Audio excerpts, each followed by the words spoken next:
Gustavo Gaspar, sócio do Aras, onde Juscelino Filho, ministro das Comunicações, cria cavalos, foi exonerado do cargo no Senado. Gaspar recebia um salário de R$ 17.200, mas não comparecia ao trabalho e ninguém o conhecia no local onde ele deveria dar esse expediente. Segundo o responsável pelo gabinete do senador Everton Rocha, para quem Gaspar deveria prestar serviços, o funcionário fantasma pediu para ser exonerado por não se sentir confortável com a superexposição. Silvio Navarro, vamos lembrar a nossa audiência aqui que esse funcionário fantasma, que tem o nome de Gustavo Gaspar, é irmão de Tatiana Gaspar, que é contratada pelo ministro das Comunicações, Juscelino Filho, como assessora do Ministério das Comunicações com salário de R$ 13.200. Veja, Paula, bom, não vou nem entrar no mérito do sobrenome aqui, sugestivo, talvez ele não tenha culpa pelo sobrenome, agora atribuído ao cargo que ele não exerce. Mais... Exatamente, né, Augusto? É isso. Mas o fato é que é mais um caso. Veja, nós estamos em 2023, falávamos aqui na abertura do programa sobre cabidão de emprego para parentes de governadores em tribunais de contas. Agora a gente emenda um segundo assunto, que é funcionário fantasma no Senado. O Brasil não aprende, né? O Brasil não vai para frente. E é incrível como todos os caminhos levam ao Maranhão, né? É impressionante como desde José Sarney, tudo o que acontece de falcatrua, de desmandos, de desvios no Senado, de alguma forma passa pelo Maranhão, agora na figura do ministro das Comunicações, Juscelino Filho, né? Aliás, ele continua no cargo e não apresentou as explicações que disse que apresentaria.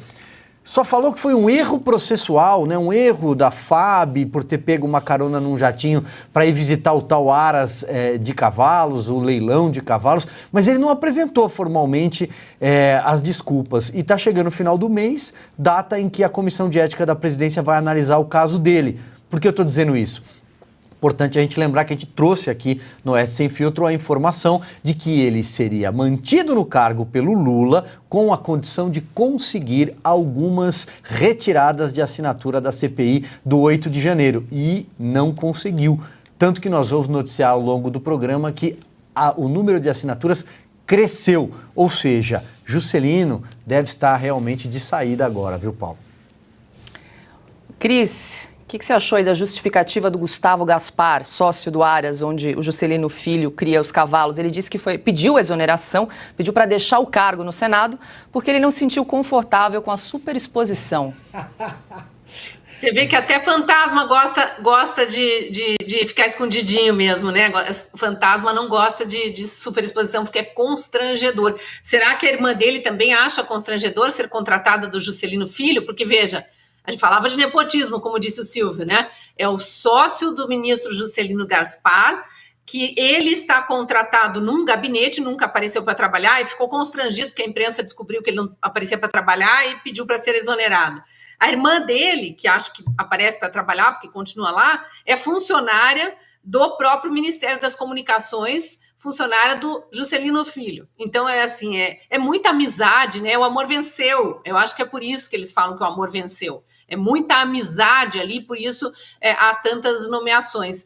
Vocês estavam falando aí, eu lembrando da minha longa carreira de repórter de TV, quantas vezes eu fui atrás de funcionários fantasmas, e eu lembro uma moça que tinha, no máximo, 18 anos, trabalhava como recepcionista de uma imobiliária na região metropolitana, e era uma das funcionárias fantasmas, uma entre vários funcionários fantasmas do gabinete de uma deputada que depois virou prefeita nessa cidade ainda. E eu lembro que eu cheguei para entrevistar essa moça e falei, você é a fulana de tal? E ela ficou assim meio perdida, porque viu uma câmera de televisão e tal, e disse, sim. Eu disse, você não deveria estar na Assembleia Legislativa? Você não trabalha lá? Ela disse, eu trabalho. Eu falei, mas você trabalha aqui na imobiliária também? Como é que eu vou te explicar? Eu disse, não, só me explica que horário você trabalha lá, porque eu te procurei lá e ninguém te conhece lá. Não, é que o meu trabalho não é lá. Eu falei, o teu trabalho é na imobiliária? E o que você faz para a deputada? Ai, como é que eu vou te explicar? Ela não sabia nem explicar o que ela fazia para a deputada. O que ela fazia para a deputada era receber salário, provavelmente devolver uma parte, a famosa rachadinha, né? Essa deputada era do MDB, porque o MDB, parceirão do PT, eterno parceirão do PT aí, gosta muito dessas coisas também. Mas são muitas e muitas histórias. É inacreditável mesmo, como diz o Silvio, que a gente esteja em 2023 falando sempre das mesmas coisas. Mas é que a gente está num governo que já tem experiência, né? Um governo com um currículo bem recheado, aí ele sabe o que está fazendo. Bom, e já que a gente está falando aqui do ministro das Comunicações, depois da polêmica envolvendo Juscelino Filho, que usou um avião da Força Aérea Brasileira para ir a um leilão de cavalos, o governo distribuiu uma cartilha para orientar quando as aeronaves podem ser usadas por servidores. O item 2 da cartilha esclarece que os aviões da Força Aérea só podem ser usados no exercício da função pública. Ora, Silvio, precisava mesmo de uma cartilha para explicar, né? Não, é brincadeira. Senão poderia confundir, né? Não, isso é brincadeira. Veja, o sujeito assume um ministério e não sabe que está assumindo um cargo público com responsabilidades, que aquilo é a coisa pública. Isso é brincadeira, você tem que explicar para o ministro, olha, você não pode usar o avião da FAB para ir visitar um Aras, você não pode usar um avião da Força Aérea porque o combustível do avião, porque a hora dos funcionários que trabalham nele, porque os mecânicos, porque todo o mais quem paga sou eu, você que está nos assistindo, pagador de impostos. O senhor não pode visitar um leilão de cavalo, o senhor não pode visitar uma prima, um parente, não pode. É brincadeira ter que explicar isso para o ministro de Estado.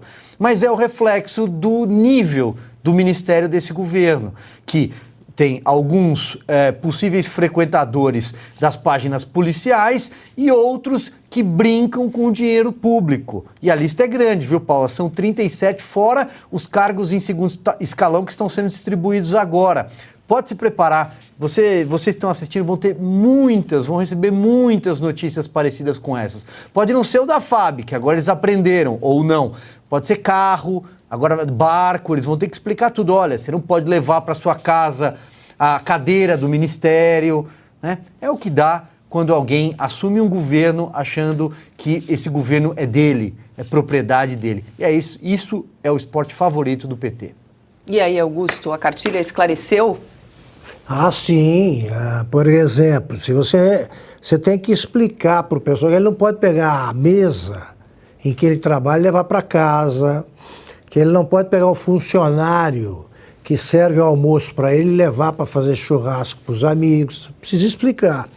Eles não sabem por falta de experiência. Por exemplo, o Renanzinho virou ministro, né, Silvio? Sim. Renan Filho.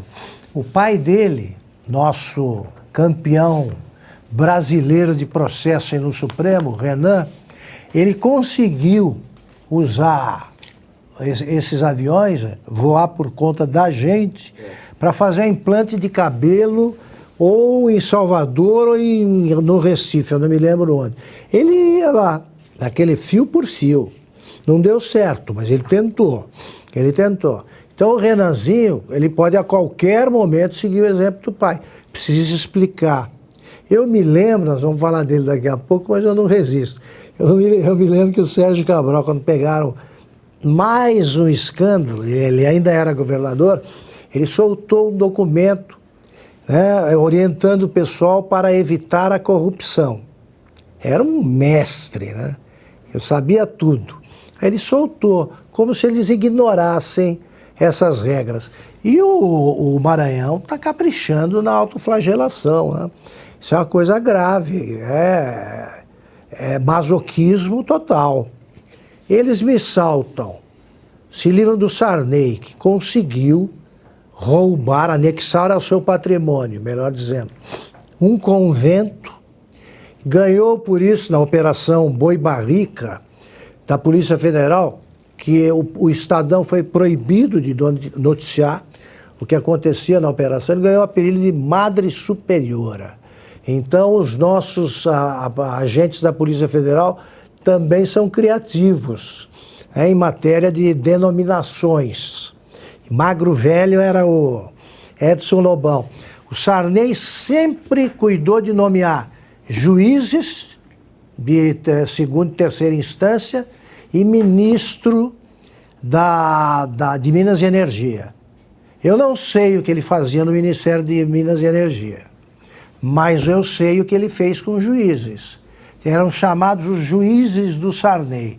É por isso que ele conseguiu viver tanto tempo sem conhecer a merecidíssima cadeia. E lembrando, né, Augusto, que nessa época ele conseguiu ter as 3 cadeiras do Senado pelo Maranhão e aí foi se eleger senador pelo Amapá, porque tinha o Edson Lobão, bem lembrado por você aqui, tem até uma cidade batizada de Edson Lobão, tinha o Lobinho, que era o filho do Lobão suplente, tinha a Anice Lobão também, que era deputada, e a Rosiana Sarney, senadora, e a terceira cadeira para o Epitáfio Cafeteira, que era aliado dele, ou seja, ele dominou todo o Senado pelo Maranhão. E lembrando do Juscelino Filho, né, Augusto, a gente não pode deixar de dizer aqui, porque ele frequenta o noticiário policial já há algum tempo, e o único feito dele, para ser justo, né, que ele anunciou, alguma coisa que ele fez em 70 dias, foi que ele mandou chips de telefonia para os Yanomamis. Não tem antena de telefonia lá. Ele se livra do Sarney e elege gente assim.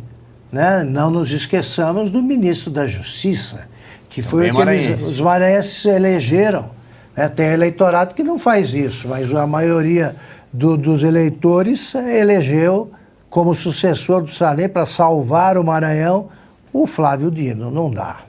Não dá. Quer comentar essa cartilha? Eu vou até pedir para a produção exibir novamente um trecho dessa cartilha, que já pode ser apelidada aí de cartilha Juscelino Filho. Temos aí, ó, o item 2. As solicitações de transporte deverão observar a finalidade de exercício da função pública. Agora todo mundo ficou sabendo, né? Deram publicidade. Inacreditável, né? Mas essa é a mesma turma que fala que cisterna é a invenção do século, né? Que agora a cisterna ganhou um prêmio na ONU porque coleta chuva e essa água é usada para outras coisas que não precisam de água filtrada. Ou seja, o mais incrível disso tudo, né, é que, aliás, o fantasma Gasparzinho, esse é aí literalmente o fantasminha camarada, né? Esse é camarada mesmo. O mais incrível disso tudo é que esse governo, aliás, esse desgoverno não tem 90 dias. Não tem 90 dias, sequer atingiu aquele número mágico, né, que os americanos falam, 100 dias de lua de mel. Não chegamos a 90 dias de governo, as agências de checagem desapareceram, não existem mais, jornalistas não questionam absolutamente mais nada, números,